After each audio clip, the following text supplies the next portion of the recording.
Shalom. Dalam sukacita kita hari ini, kita akan belajar bersama-sama dari firman Tuhan yang saya pilih dari surat pertama Timotius pasal 4 ayat yang ke-12. Pertama Timotius pasal 4 ayat yang ke-12, yang sudah dapat katakan amin. Amin betul. Separuh dia tidak buka Alkitab juga, amin. Itu dusta, itu dia pun nama. Oke. Pertama Timotius pasal 4 ayat yang ke-12, karena hanya satu ayat kita baca bersama-sama. 1, 2, 3. Jangan seorang pun jadilah teladan bagi orang percaya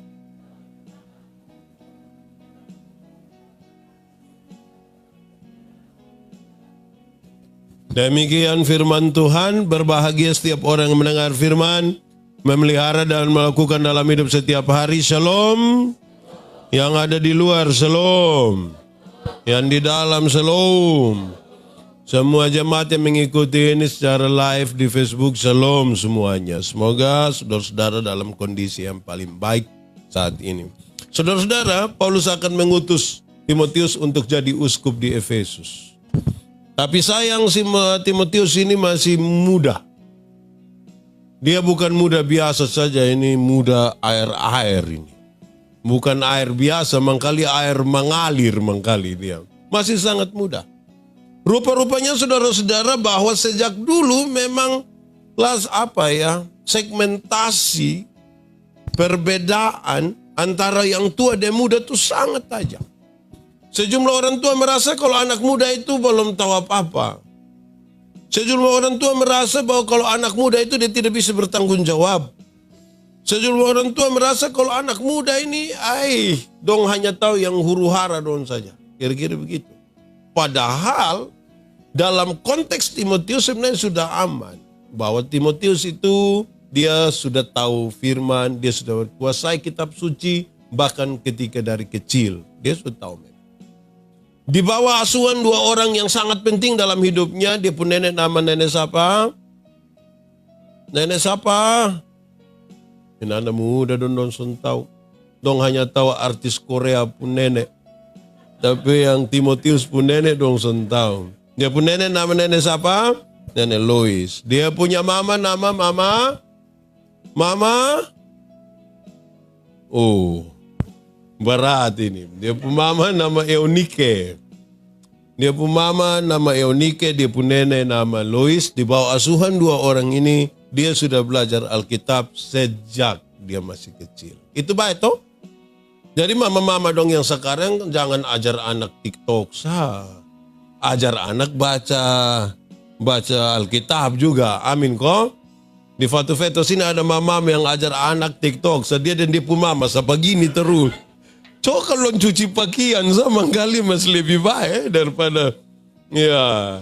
Jadi ini Timotius baik. Bahkan Alkitab berkata Timotius itu dia sangat setia dalam pelayanan. Waktu perjalanan Paulus pelayanan kemanapun dia ikut. Bahkan ketika Paulus ada di penjara, Timotius setia menemani. Dia memang tidak masuk penjara, tapi dia sering kunjung. Setiap permintaan untuk dia bantu itu dia dengan setia. Itu berarti di waktu senang dia ada, di waktu susah juga dia ada. Itu baik itu. Saya kira kita belajar bersama di persekutuan doa ini kadang-kadang kalau pas ibadah tiap Selasa orang tidak terlalu banyak. Pas-pasan.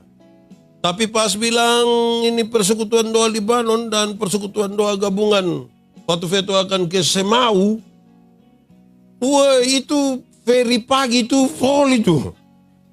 Itu banyak orang itu. Jadi bukan hanya jalan-jalan saya dia mau. Timotius itu di dalam rumah juga dia ada. Begitu ya. Baik ini anak ini.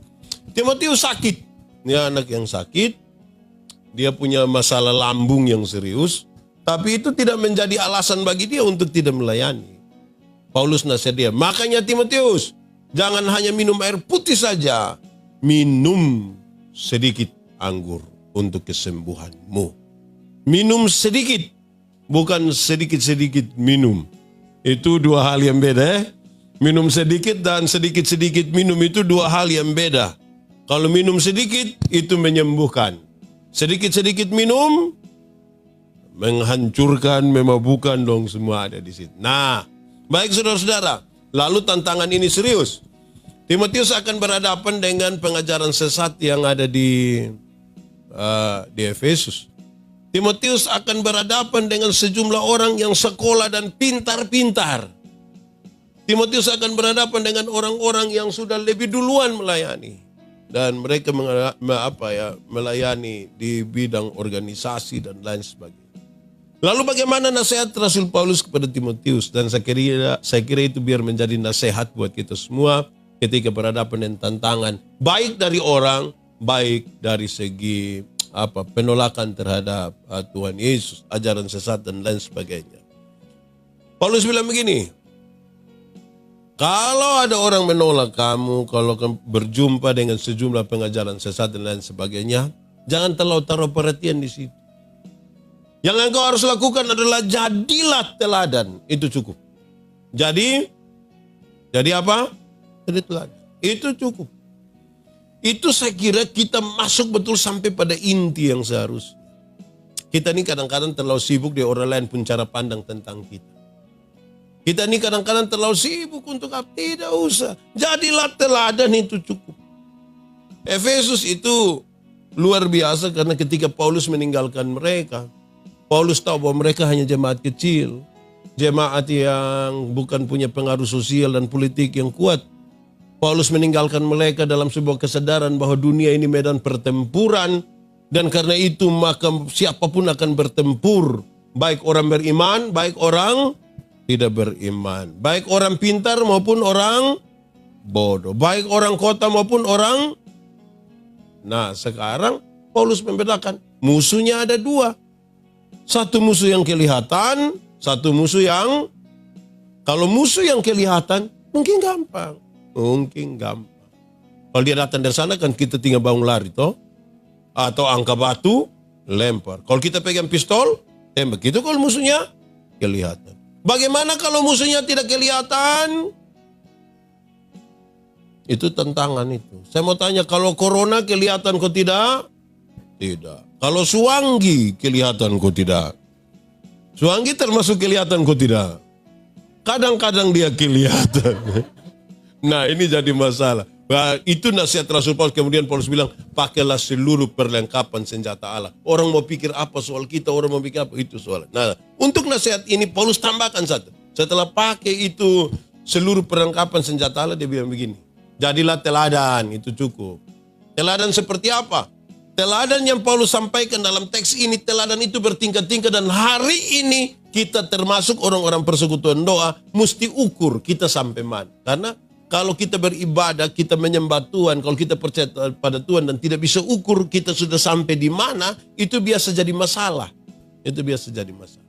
Pertama, Paulus bilang begini, engkau mesti jadi teladan dalam perkataanmu. Kata-kata orang percaya itu harus kata-kata yang bisa dipertanggungjawabkan. Kata-kata orang percaya itu harus kata-kata yang sudah melalui proses berpikir dan beriman baru keluar kata-kata. Kecuali kalau misalnya dia sementara dikuasai oleh Roh Kudus kan tidak bisa kontrol itu kata-kata. Itu Roh Kudus kerja betul-betul untuk dia mulutnya dipakai untuk berbicara. Tetapi kalau dia berbicara dalam sebuah kesadaran diri yang penuh, maka dia mesti betul-betul melewati proses berpikir, beriman, baru keluar kata-kata. Jadilah teladan dalam kata-kata. Jangan Otto Borbel di situ subah maki. Pip, aduh, terus ampun. Ini hanya di mulut sabapa, di hati tidak. Omong kosong. Di Fatu Veto ada yang begitu kok. Dia tanta-tanta ko om-om. Atau tanta-tanta de om-om pu anak-anak dong. Jadilah teladan dalam kata-kata. Saya bilang di mana-mana Tuhan Allah menciptakan manusia itu mata 2, telinga berapa, dan mulut berapa? Supaya apa? Supaya lihat 2 kali, dengar 2 kali, baru omong berapa kali? Lihat ulang-ulang, dengar ulang-ulang, beromong berapa kali? Tapi banyak orang ini dia punya mata tidak ada, telinga tidak ada, tapi mulut 7. Dia pu omong ni ngeri. Dia suka lanjutkan barang-barang yang dia sendiri juga tidak tahu. Tapi teruskan bagikan. Ini anak muda. Di foto-foto ada yang begitu. Aneh-aneh juga kita. Itu berat itu. Jadi kata-kata yang dikeluarkan oleh orang-orang percaya, itu harus lewat otak, lewat iman baru, kita keluar kata-kata. Biasanya kalau tidak lewat otak dan iman dan mata dan telinga, dia biasa datang langsung bilang, sudah dengar kok belum? Bosan tahu kosong. Berat. Saya nasihat beberapa orang. Merasa bilang dong begini, woi, orang NTT itu, kalau dia omong makin keras itu dia makin baik. Kalau dia omong makin pelan, dia macam ke ibu-ibu kalau gosip. Orang NTT itu kalau duduk-duduk, kawan, di mana? Oke, hati-hati, mantap. Itu dia ada baik tuh. Itu dia ada baik tuh. Mantap itu. Tapi kalau dia dek-dek pernah bilang, babi mana? 5.000 doh. Wah, itu dia lagi tidak baik gitu. Ibu-ibu, bapak-bapak tuh kalau mau ngomong kuat, oke, baik, sebentar tapi sampai ketemu. Itu mantap. Tapi kalau dia datang dia bilang,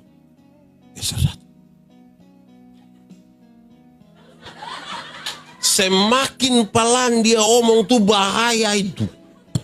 Bahaya itu.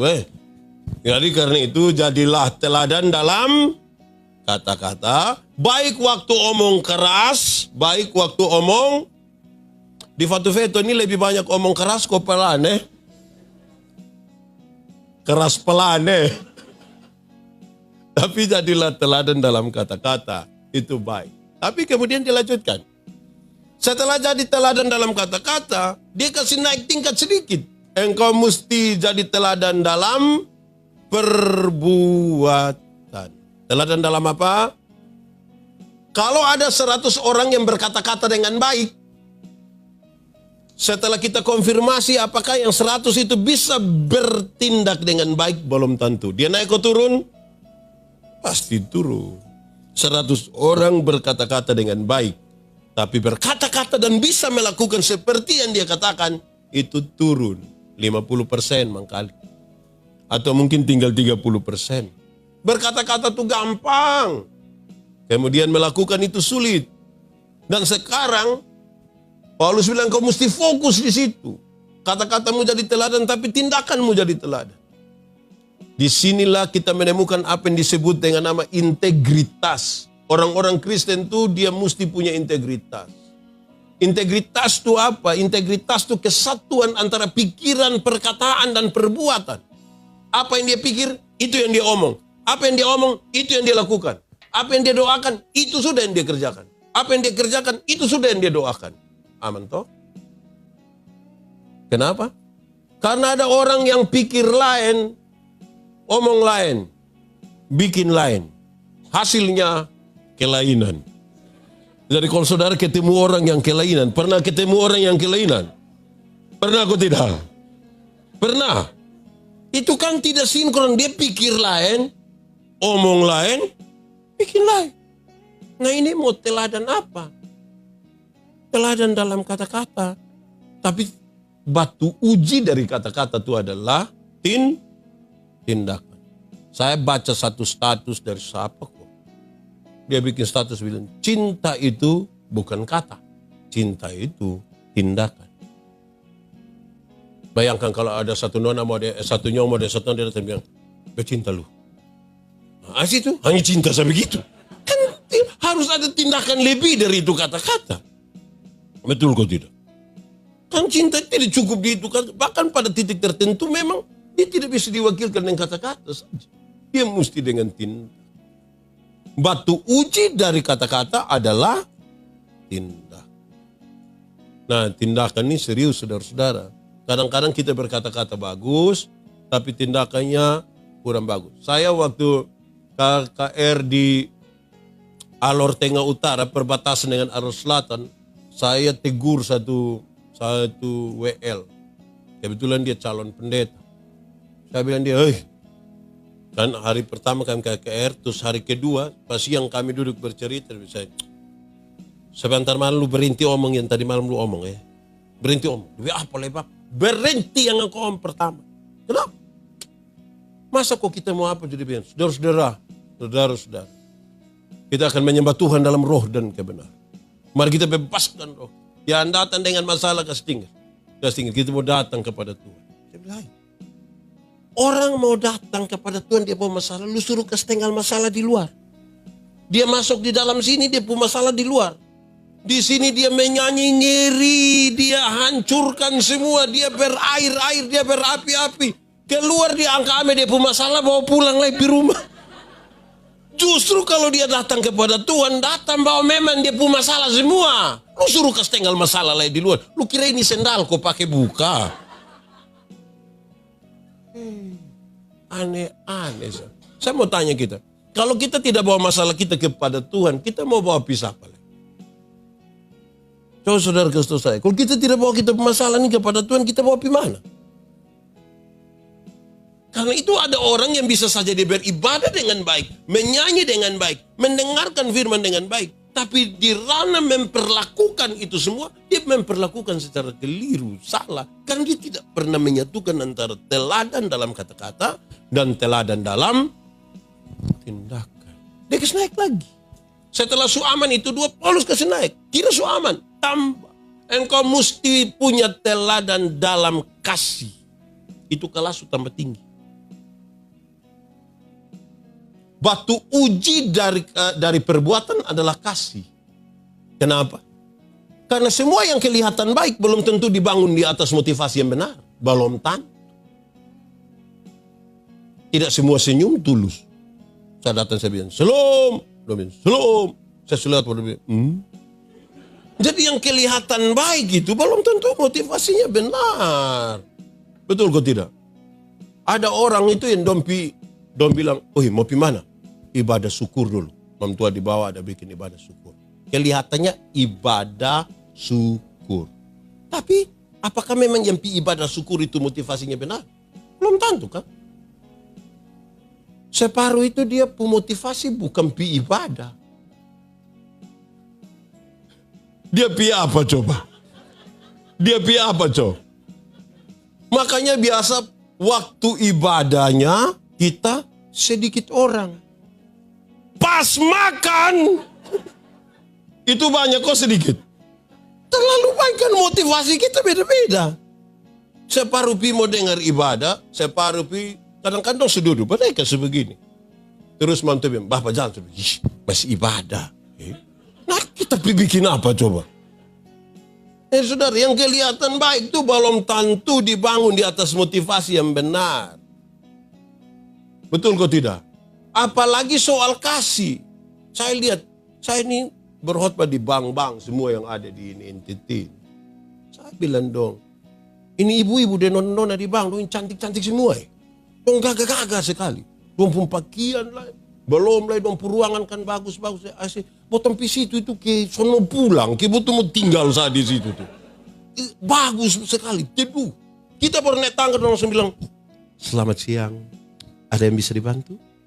Terus saya tanya orang, siapa yang dia suami bangun pagi langsung bilang, "Selamat pagi, ada yang bisa dibantu?" Jadi kelihatan baik kan? Tapi kan belum tentu didasarkan pada kasih. Jadi hati-hati. Sekarang dia kasih naik kita punya kelas ini. Kalau engkau mau hebat betul-betul dalam Tuhan. Apalagi dalam kondisi pandemi begini nih saudara. Saya kira serius nih. Kata-kata, batu uji dari kata-kata apa? Tindakan. Sudah melakukan tindakan lagi diuji. Itu tindakan ada kasih kok tidak? Belum tentu ada kasih. Saudara lihat ya. Kita pun perbuatan baik ini kadang-kadang tanpa kasih. Kami urus sejumlah pelayan termasuk di Amnuban Timur. Saya kadang-kadang aneh dengan sejumlah orang. Kami punya 1-2 proyek di sana. Saya aneh. 1-2 orang bawa biskuit, bawa apa? Supermi 2 dosa dong foto. Foto bertulis indahnya berbagi. Maksud apa? Itu dia tolong itu orang dong, itu orang dong tolong dia kok lebih terkenal gitu tidak tahu. Jadi perbuatan baik ujiannya itu adalah ada kasih di situ kok tidak. Ada kasih kok tidak. Jangan sampai kita ada kelihatan melakukan kebaikan tapi tidak. Saudara lihat bulan kebaikan itu terjadi di bulan-bulan Paskah dan Desember. Ini bulan penuh kebaikan. Bangun pagi do lihat nenek satu lewat situ. Nenek mau pi mana? Di pasar Oibadon, di pasar.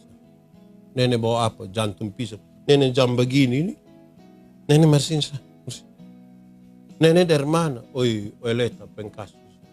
Sudah biar nenek duduk nenek minum teh kopi ko. Nah, bikin nasi itu. Ame uang datang. Ini nenek saya bayar ini nenek. Terus ini ada gula sedikit nenek. Minyak goreng. Nenek pulang pakai apa? Nanti beta jalan kaki. Aduh jangan nenek, jangan. Grab. Grab. Panggil Grab datang. Oke, nenek pisun nenek jalan baik-baik. 3 hari kemudian itu nenek datang kembali. Waktu itu nenek datang kembali itu kotor super masalah tuh. Karena waktu bapak lihat, bapak bilang, Mama, Mama, kok kenapa? Lu pun nenek sudah datang le. Lama-lama gara-gara itu nenek kita pakai keluarga berpuku di dalam rumah. Jadi perbuatan baik yang dilandaskan dengan kasih itu, susah-susah gampang. Jadi jangan pikir kita super buat baik itu kita sugeng itu. Ukur dulu. Ukur dulu teh. Ini contoh sah. Mulai bulan Oktober kemarin itu kan, bukan bulan Oktober, pokoknya itu bulan lah. Ada mulai buka kesempatan kau bisa nikah kan? Bisa nikah toh. Itu kan saudara dapat ini undangan kumpul keluarga koson. 5 kau 10. Banyak kan undangan kumpul keluarga. Betul toh? Waktu saudara dapat saudara pergi kumpul kau tidak? Kumpul kan? Coba waktu saudara kumpul tuh ikhlas. Waktu saudara kasih itu banyak yang mengeluh Pak Pendeta. Aduh. Undangan kumpul keluarga tak tumpuk di rumah Bang. Jadi kita tetapi kasih tapi hati itu penuh kasih belum tentu. Belum tentu. Baru ini pendeta Yandi lah yang pergi kumpul masa mau kasih 1.000. Mesti naik sedikit. Saudara bisa bayangkan yang kita sudah lakukan baik sebelum tentu diterima oleh Tuhan. Karena soal motivasi kita. Jadi saudara berhenti melihat semua orang yang kelihatan baik itu lantas ini orang baik. Jangan motivasi. Saya tegur sejumlah panitia perayaan. Dorang pikot catat ame janda duda dong. Habis itu dong panggil. Nanti pas iko gereja dong bilang. Untuk para penerima rekonia supaya setelah ibadah ini tolong bersabar sebentar. Oh sudah. Ini nenek tua doang sabar. Yang kuat-kuat dan sepuluh nenek tua doang. Terus dong mulai panggil secara. Nenek Manobe. Nenek Manobe mulai begini datang. Sampai situ dong angka ame beras 2 kilo telur apa dong begitu dong kasih. Nenek kan setengah nenek Manobe ini ada sakit. Nenek mau pun nenek sabar kok kita foto dulu nenek foto. Saya tanya dorang, antar pi rumah bisa kok tidak? Kalau antar pi rumah saya boleh kok tidak? Kalau untuk kepentingan dokumentasi kita foto dong di rumah bisa kok tidak? Bisa kan? Kenapa panggil nenek Manobe datang di sini? Lama-lama nenek Manobe mati hanya gara-gara mau terima ini. Saya pun nenek ada apa-apa kamu tahu Saya bukan bilang tidak boleh. Tapi jangan sampai kemudian perbuatan baik itu tidak dilandaskan pada kasih. Kasih 1 tahun beras 2 kilo ini. Kalau 1 hari, kalau itu 1 tahun itu 365 hari. 2 kilo. Itu nenek Manobe masak 1 hari 10 butir. Dia hitung 1, 2, 3, 4, 5. Jadi mari, bukan soal berapa banyaknya Kasih itu yang penting. Kasih. Hati yang penuh kasih itu. Karena yang kasih itu belum tentu ikhlas. Betul kok tidak? Katakanlah ada satu baju nih, itu baju paling geng sudah. Itu baju merah tuh, itu baju penggeng su.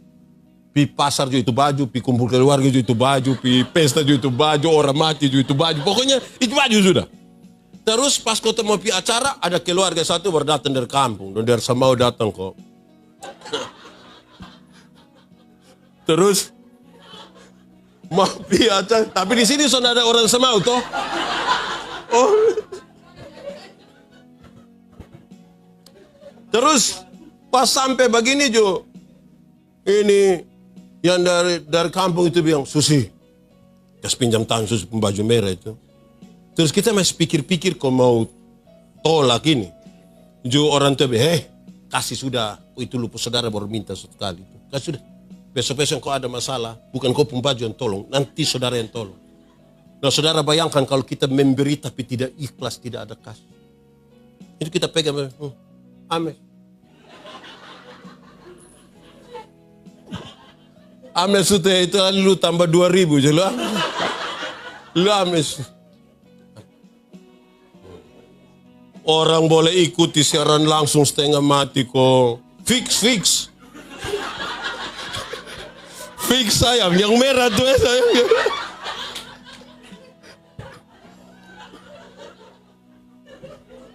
Baru sekarang lu datang lu minta-minta. Jadi ikhlas kok tidak? Kelihatan kasih kan, tapi tidak dari hati yang kasih. Terus yang terima tuh dia rasa, wih baik Susi suka sih, dia cepat-cepat lari pi kok ini ukur terus dia tanya, Susi cocok kok, cocok. Oh cocok, pas dia lupa perubunci itu pas. Memberi tapi tidak dengan hati kasih itu. Yesus. Pernah alami begitu di Fort Veto kok. Jadi saudara, hati-hati. Orang Kristen tidak cukup dengan melakukan kebaikan. Karena untuk bikin kebaikan potong kalah dari banyak orang. Kita pun lebih hanya satu. Kalau kebaikan itu kita berikan dalam kerangka kasih. Itu baru kelas tinggi. Tapi kalau hanya memberi, ada banyak orang yang kan dia takut dia punya kulkas bawa. Itu yang dia bilang, nanti singgah rumah kok kami itu buah-buahan dong ya. Bukan supaya dia memberi, tapi supaya dia pun kulkas yang bawa. Dia mau bawa di bawah rumah sana. Jadi saudara lihat memberi, kelihatan memberi tapi Jadi saudara, ini hal serius bagi orang percaya. Karena kadang-kadang kita pun pikir waktu habis dengan kata-kata. Waktu ada amin. Dia kira habis itu yang amin itu. Serius untuk kita pikirkan. Dia kasih tahu, kan kondisi kita hari ini sebuah kondisi yang bermasalah bagi pertaruhan iman kita. Ini kita lagi bertarung, mau percaya Tuhan kok tidak. Dunia lagi begini. Karena itu kita mesti lebih, tidak sekedar kata-kata, dia harus jadi apa? Tindakan. Tindakan saya tidak cukup, didasarkan pada kasih. Sudah kasih sebagus, dia naik kelas lagi. Engkau mesti jadi teladan dalam kesetiaan. Mengasihi baik, tapi setia kau tidak. Jangan sampai 1 tahun setia 1 kali. Pas ada mau setia 2 kali. As itu tidak setia lagi. Jadi kesetiaan itu menguji kita pun kasih. Saya berkhotbah tentang kasih. Tadi beta mau datang sini baru bikin status. Lihat di beta pu Facebook. Bagikan Kasih itu adalah kebaikan yang tidak bisa terpatahkan oleh apapun. Tidak bisa dipatahkan oleh apapun. Kasih itu tidak bisa berubah menjadi kebencian. Kasih itu tetap. Kasih itu senantiasa berjalan. Saudara baca Alkitab dan saudara tahu. Langit bumi berlalu. Matahari hilang, bulan hilang buang. Kasih lenyap kok tidak? Tidak akan lenyap. Jadi kasih itu setia. Saudara lihat, saudara sudah melakukan kebaikan. Sudah didasarkan pada kasih. Pertanyaannya adalah setia kok tidak dalam itu kasih? Kita omong yang menikah muda dong sah. Waktu masih pacaran ini laki-laki setia tidak ada 2. Ini anak nona belum bangun kopi kantor. Lu bangun sudah kopi mau piantar. Belum jam pulang kantor, lu siap kau pulang sudah betul mau jemput. Tiap hari itu dia antar jemput ini ngeri. Kelihatan dia pun setia. Nanti sunika habis, bila ame kasih nona ibu motor satu, terus mam tua bilang begini, Pak, Marsu, apa? Antar do. Iku ada motor tuh. Manjai.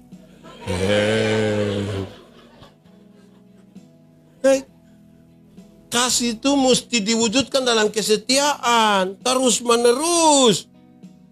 Bukan pacaran lah, nikah lain. Setia. Ini yang di Fatu-Fatu dan setia semua.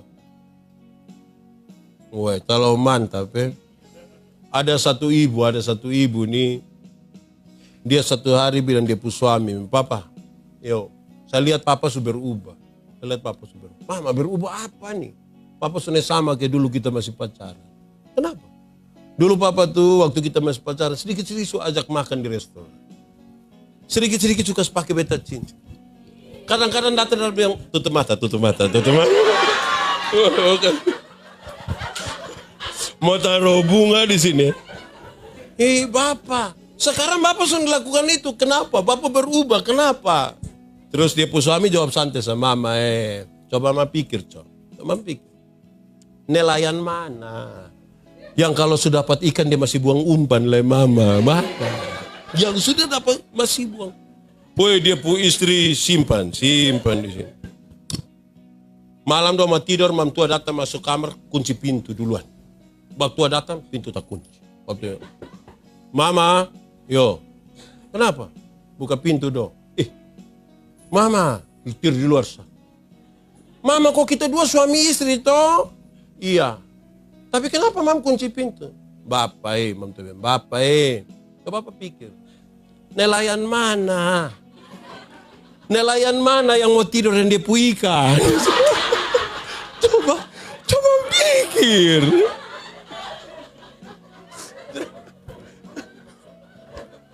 Jadi kalau baik itu sudah didasarkan pada kasih, ya terus-terus toh.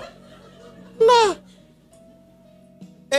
Bapak Mama semua dengar, anak-anak semua dengar ya. Kita hidup tidak dalam dunia yang ideal, kita hidup dalam dunia yang realistis. Karena itu nilai-nilai agama mesti dibawa pada dunia yang realistis, bukan habis di persekutuan doa. Tidak habis di persekutuan doa, tidak habis di perdebatan, tidak habis pada dunia realistis yang kita jalani. Yang kita datang kau dengar firman itu tentang kesetiaan, itu waktu kita pulang itu kita melakukan itu kesetiaan. Bukan habis di sini.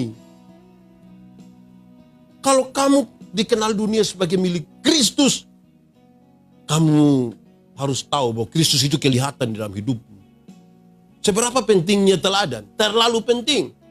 Onesimus kerja di perkebunan milik Filemon. Tidak tahan kerja, bangun lari. Karena tangkap masuk penjara. Paulus injili dia. Terus Paulus habis injili dia diterima Yesus. Paulus bilang kembali ke Filemon. Dia bilang, Bapak pulang batu mati Bapak. Ini Tuhan begini nih. Dia bilang tidak. Paulus tulis surat. Filemon yang pulang ini saudara kita yang kekasih. Dia bukan budak. Dia orang merdeka. Paulus tulis surat habis. Onesimus pi. Ini siapa? Filemon terima dia dan duduk makan sama-sama satu meja. Semua orang heran. Bagaimana seorang tuan dapat menyambut dia punya budak yang melarikan diri dan perlakukan seperti sahabat. Don dua jawab apa? Tuhan kami mengajarkan kami hal itu. Akhirnya semua yang tidak kenal Tuhan tuh mau cari tahu Tuhan macam mana yang bisa ajar seorang Tuhan menerima hambanya. Jadi kekristenan tidak habis di sini. Jangan puas yang kata-kata, ya. Daftar makanan tidak dapat mengenyangkan lapar. Siapa yang terlalu lapar dia masuk di satu warung di terminal situ terus dia baca bilang nasi ayam, dia besok kenyang kurang aja. Itu harus makan toh. Ibu-ibu sayang kalau dong ada masak di dapur. Terus kita bilang, mak, koton di dapur jadi cium-cium dia pun bau. Terus suki cium apa dia ada begini. Cium apa dia ada. Deta-deta juga sedikit cium-cium bau kinyang. Sembarang. Ya, saudara-saudara, kesetiaan. Kenapa saudara? Kesetiaan itu serius. Karena kita ini aneh-aneh. Kalau tidak setia tuh kita jadi manusia yang timbul tenggelam. Saudara pernah alami kok tidak? 31 Desember. Kita pergi gereja. Ini sudah dekat ini. Ini hari tanggal 7. Sedikit hari lah, 21 hari. Kita pergi gereja kan jam-jam begini toh. Dong kasih mati lampu kok redup-redup sah. Lampu kecil-kecil sah baru tiba-tiba musik klasik. Richard main. Teng, teng, teng, teng, teng, teng, teng, teng, teng, teng, teng, teng, teng, teng. Terus ada puisi. Tidak terasa. Saya dalam hati, lu tidak rasa. 365 hari lu tidak rasa. Kemungkinan dia mati rasa. Kalau saya rasa ini. Saya rasa. Saudara rasa kok tidak? Rasa juga. Saudara. Terus nanti dong omong-omong tidak terasa tuh dong yang begini.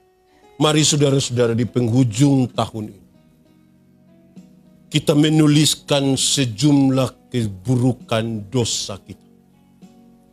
Kita buang dia biar dia berlalu bersama-sama dengan berlalunya tahun 2020. Woi kita kucak babai, tulis ikat babai. Keluar pakai menyanyi, di luar kita menyanyi. Yesus Tuhan, dengar doa. Ini prosesi mau bakar dosa ini. Ini 31 Desember. Minggu kedua bulan Januari dia gila ulang. Bahkan lebih parah dari itu. Ya, saudara, jadi ini kelas-kelas yang Paulus mau kasih tahu ini supaya kita tahu diri. Kita mesti tahu betul-betul siapa kita. Mulai dari pertama, kata-kata subagus, ujiannya tindak. Tindakan subagus, uji. Ada dasar kasih kok tidak? Kalau sudah ada dasar kasih, uji lagi. Setia kok tidak? Yang sampai hanya itu hari yang setia. Saya itu hari khotbah tanggal 1 Januari 2021 di OSAO pagi. Woi, mas pacaran dan nikah itu dua hal yang beda. Waktu masih pacaran itu, yang nyong-nyong bisa datang itu bawa bunga pakai sembunyi di belakang. Datang dia berlutut, baru dia bilang, I love you. Itu pacaran. Sunika itu dia kadang-kadang pulang dia bawa bunga pepaya. Datang dia buang di situ, tumis kalau makan, tetapi cuma makan deng. Berubah. Waktu masih pacaran itu, yang perempuan berani terantuk di batu, kita laki-laki bisa marah batu. Batu sakit marah, batu lu, batu. Lu cari hal yang kata orang sama lu. Lu.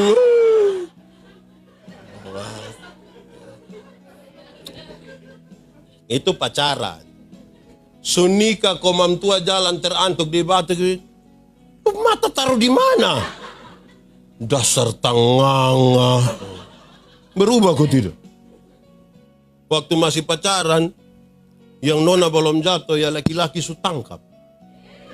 Kadang-kadang minta tolong. Non, ya jatuh dosa. Ngomong. itu pacaran tuh. Belum jatuh su tangkap. Nanti su nikah kau naik motor sama-sama tabrak anjing kau jatuh. Yang suami ambil motor lupa ambil mam tua. Mam tua protes, papa nih bisa ambil motor tidak ambil saya. Aduh maaf sayang selunas mam motor. Motor masih tinggal 17 kali di. Jadi saudara-saudara, jangan kita setia di situasi-situasi tertentu sah. Setia itu mesti setia betul-betul. Amin kok. Amin nak bikin. Terakhir dia kasih naik kelas. Ini kelas paling tinggi. Dan kalau sampai di sini itu berarti yang semua itu betul suang ke bawah. Apa itu? Engkau mesti jadi teladan dalam kesucianmu. Kesucian. Kenapa kesucian begitu penting? Kan ini konteksnya. Kita bicara tentang kesatuan kita dan Tuhan Allah. Tuhan yang kita sembah tuh kudus, suci, mulia. Amin. Kalau mau datang kepadanya, mesti datang dalam kekudusan. Mesti datang dalam kesucian. Kenapa? Yang kudus tidak dapat bersatu dengan yang tidak kudus. Yang terang tidak dapat bersatu dengan yang gelap. Hei, tanggalkanlah kasutmu sebab tempat di mana engkau berdiri itu kudus. Nah, itu tantangan kita, saudara. Sehingga kita mesti jaga kekudusan. Susetia belum tentu kudus.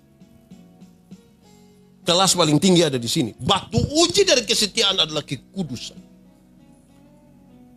Kekudusan itu bicara tentang kedalaman semuanya. Banyak kita kan tidak mau menjaga itu kekudusan hidup. Padahal syarat utama untuk bisa datang kepada Tuhan Allah adalah kekudusan. Menjaga betul itu kekudusan. Kadang-kadang kita ini tidak kudus. Kita menyatakan kita pun perbuatan, kita menyatakan semua. Pak Pendeta Yandi bisa khotbah bagus-bagus, orang ketawa, orang senang, orang jaga kekudusan. Belum tentu. Karena itu pergumulan. Saudara lihat sekarang. Pergumulan kekristenan itu pergumulan yang tidak pernah habis-habis. Celaka besar kalau ada satu orang mengatakan saya dan Tuhan sudah selesai. Hidup kita sudah berakhir hari ini. Hidup kita ini sebuah pergumulan terus-menerus. Dan kalau kita lepaskan diri sendiri sedikit dari Tuhan, kita selesai. Karena iblis ini dia menunggu waktu kapan kita lengah sedikit. Ya kita mau pakai kita pun kekuatan sekuat apa? Saudara lihat ya. Saya di satu waktu 10 hari ini saya berkhotbah tentang hukum. 10 hukum. Sebentar ini di hukum terakhir. Jangan mengingini apapun yang menyesal. Waktu baca sampai misalnya hukum ke-7. Jangan bersinah. Saya menangkap sebuah pesan yang serius sekali. Itu pesan dia begini. Bersinah itu apa? Apakah karena ada orang kena tangkap selingkuh lantas disebut bersinah? Alkitab omong lebih. Dia bilang apa? Bahkan ketika engkau baru melihat dan menginginkannya saja engkau telah bersinah. Saudara lihat sekarang. Pendeta yang bisa menjaga dirinya sampai tidak mungkin melakukan. Mungkin saudara tidak akan pernah tangkap saya di mana. Dan nona satu. Udah tidak ditangkap. Tapi saudara tidak tahu apa yang ada dalam pikiran dan perasaan saya. Dia omong kesucian itu dia omong sesuatu yang lengkap. Jangan sampai dosa itu kita kira karena kita tidak lakukan becon bikin. Becon kebosong. Tapi yang ini. Apalagi kita tiap hari di Kupang ini. Nona-nona dong dan ibu-ibu dong semua dong pakai umpan semua. Wih, saya terumpan. Kita berotak. Perasaan dong ini. Menjaga ini susah.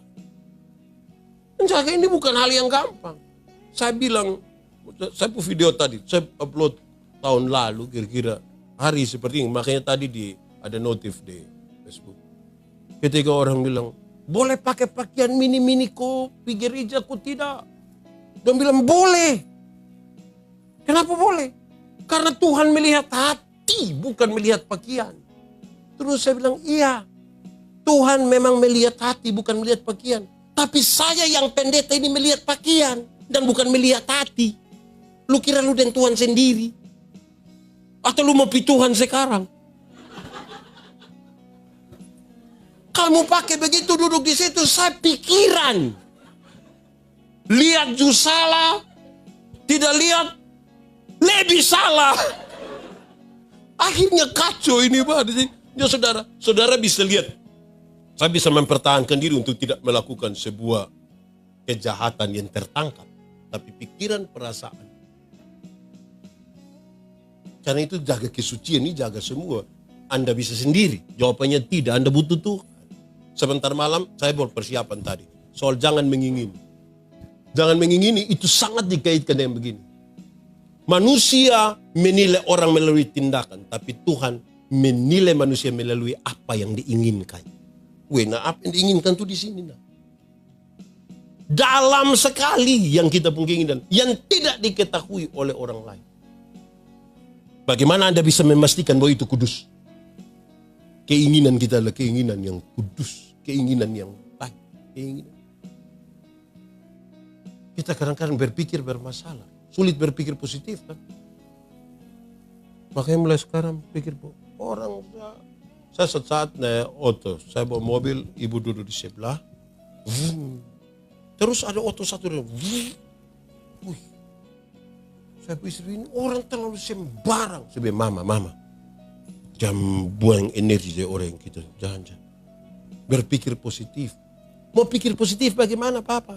Oh pikir saja sampai dia semua mencret toh mama. Jadi dia buru-buru toh. Makanya kita mesti pikir positif.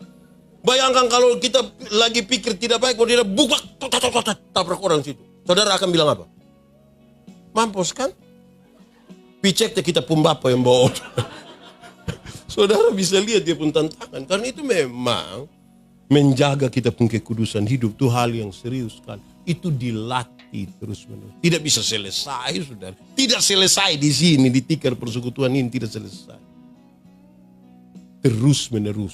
Dan kita hanya bisa melakukan itu semua kalau kita bergantung hanya pada Tuhan. Amin kok. Saudara lihat sekarang.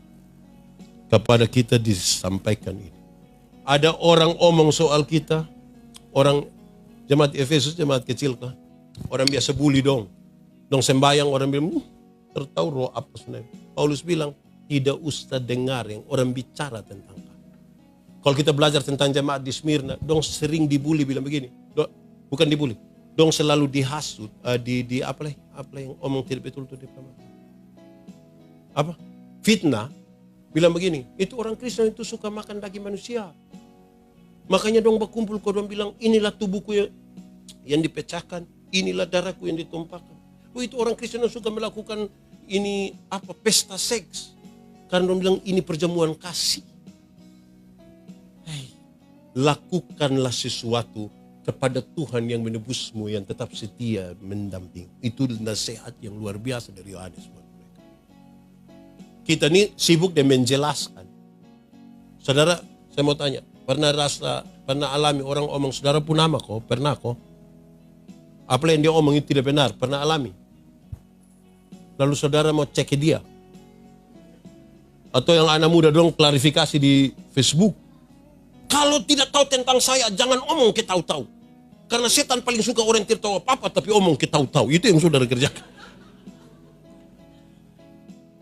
Dia bilang lakukanlah yang benar itu cukup. Kebenaran, keadilan, kerelaan, iman, keselamatan, doa, dan firman. Itu cukup. Itu cukup. Tidak semua hal perlu dijelaskan. Tidak semua. Tapi kita butuh menjelaskan pada diri sendiri untuk kita melakukan itu bersama-sama. Itu serius. Kalau tidak saudara-saudara kita habis di kata-kata. Padahal daftar makanan tidak dapat mengenyangkan lapar.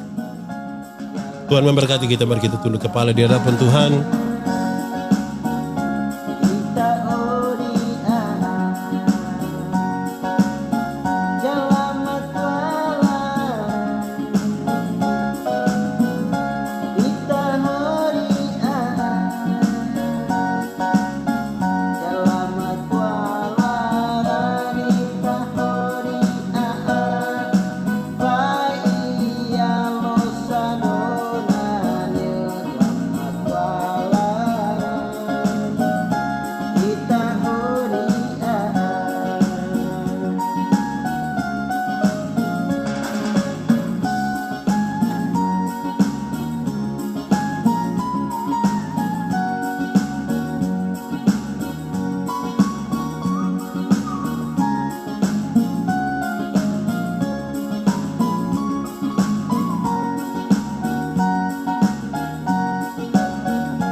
tahun